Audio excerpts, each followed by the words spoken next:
Një anije me udhëtar po lundronte nëpër ujërat e thella të oqeanit. Por ndodh që disa udhëtar që gjenden në katin e poshtëm të anijes fillojnë të dëmtojnë atë.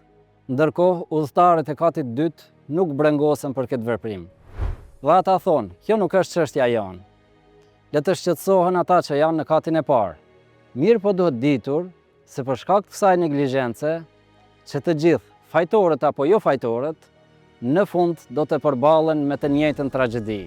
Duhet ta dimë se në një shoqëri ku disa bëjnë vepra të këqija dhe të tjerët heshtin përballë tyre, që të gjithë do të kenë të njëjtën fatkeqësi. Nuk do të harrojmë kurrë se nga një herë armiqtë tanë të vërtet nuk janë njerëzit në mesin tonë, por është vetë keqja.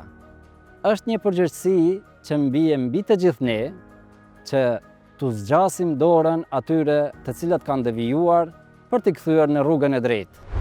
I dërguari i Allahut, paqja qoftë mbi të, ka thënë: ndihmo vllaun tënd kur ai bën dëm dhe kur i bëhet dëm. Ky pra është qëllimi i hadithit që të parandalohet e keqja.